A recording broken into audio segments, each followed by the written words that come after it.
Next stop, that ass! How did Reba do it? What's up, y'all? It's your boy Daily, and... do we have an intro?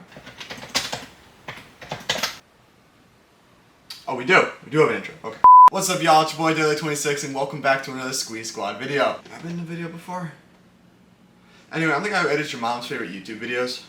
Okay, so this might wind up shocking some of you, but video games are fun. Shut up, bitch! And yeah, here at SQEE Squad we tend to prioritize Call of Duty, but we tend to like other games. Coldmoney tends to enjoy Battlefield, Grand Theft Auto, Legend of Zelda, and Dark Souls. Sloose Caboose's go-tos Fallout, Apex, Red Dead Redemption, Minecraft. Jvanny kinda just refuses to leave the year 2006. And Kday, we'll check on him later. And then there's me. Sup? You see, I was never really a Call of Duty guy. To me, it felt like I was just running around and shooting people. And I get that there's extra game modes like Search and Destroy, Domination, Hardpoint, but to me it just felt like shooting people with extra steps. Obviously my thoughts and opinions have changed over the years, because, you know, Call of Duty channel. But that doesn't change the fact that I didn't play these games growing up. So today I figured I would show you guys what I play and what I'm into.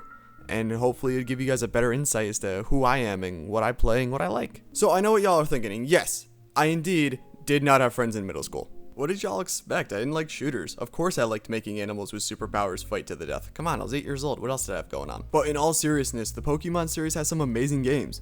Heck, they're the #1 franchise on the planet, beating out Star Wars, Marvel, and even Disney. The regions are fun to explore, the characters are great, and with 898 different Pokemon, you're bound to at least love one of them. Yeah, the story has been the same and pretty copy-paste since Gen 1, but Game Freak has always found ways to keep the player hooked with new gimmicks and features that leave the player wanting more. And with things to do like post-game, competitive play, and shiny hunting, there are tons of things to do in the Pokemon games even after you've beaten the story. And with how well Pokemon's been handling their 25th anniversary, I don't think they'll be going away anytime soon. Moving over to a more fast-paced game, I really enjoy some good old-fashioned car soccer, aka Rocket League. Why I like this game? I have no idea. I don't really watch pro soccer, I'm not into cars, and honestly, my position when I played real soccer was the bench. I have to admit, ever since I picked up the game, I haven't been able to stop playing. It's addicting. Fast-paced action gameplay that always keeps you on your toes, constantly trying new ways to score by adapting to your opponent's playstyle, hitting that one move you've been trying to hit for weeks. It's like freebasing, but with a controller. Oh yes, stop! Now don't get me wrong, I'm not one of those players who pulls off those amazing moves and makes you think, damn, that's Vin Diesel. But I am someone who has grown as a player, and it's the kind of growth that has made me want to come back to Rocket League more and more, and I don't think I'll ever get sick of it. Okay, look, I know of recent years Ubisoft has really put the, well, ass in Assassin's Creed, but the earlier games, especially the games revolving around Ezio and Desmond, are amazingly well-told story-based games that I believe every gamer should try. I really love a good story, especially a relatable one. And Desmond Miles' overall story is about him finding where his place was in the world and how he can make a positive impact. And my favorite part about Desmond's story is that it relates to everyone, no matter who you are and where you come from. Everybody wants to know what their purpose is on this planet, and everyone is trying to find it. Ezio's story of revenge may not be as relatable, but his mental journey definitely is. Because Ezio's main story may be one about vengeance and revenge, but his side story is about learning how to trust others again.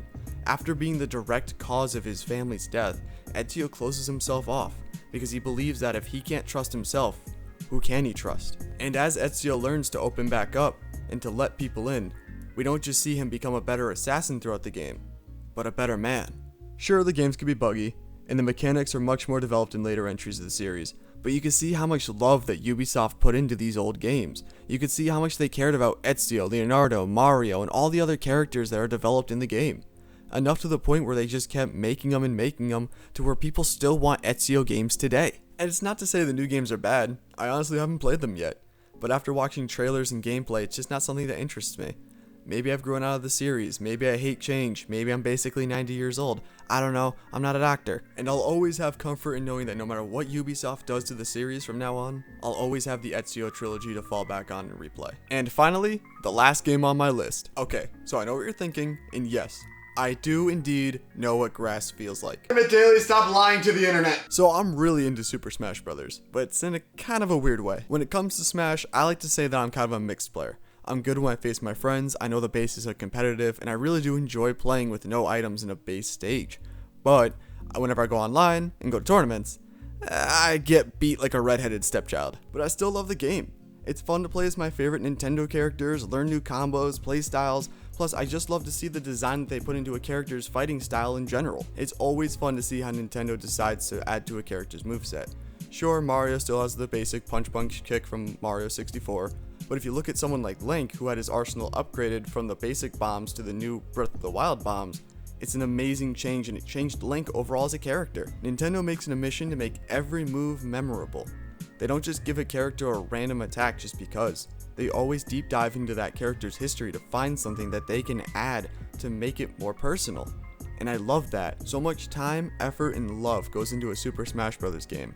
And there's a reason why people go crazy every time there's a new game or fighter announced. It's because they've earned that love and respect from their fans. And that's something that I think Nintendo deserves. Say what you will about the Smash Bros. Community, but there's no denying the fact that Smash deserves to be at the top of the fighting game, and I don't see them going away anytime soon. So there you have it.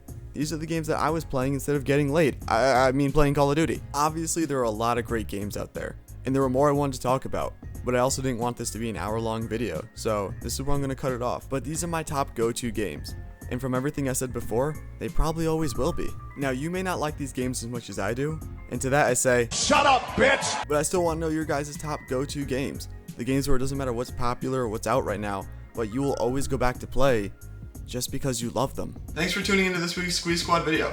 I know it's a little different from what we normally do, and I had a lot of fun making this video, so if you had just as much fun watching it, please make sure to leave a like down low and subscribe. We're making new videos every Friday. Catch y'all next time. Man.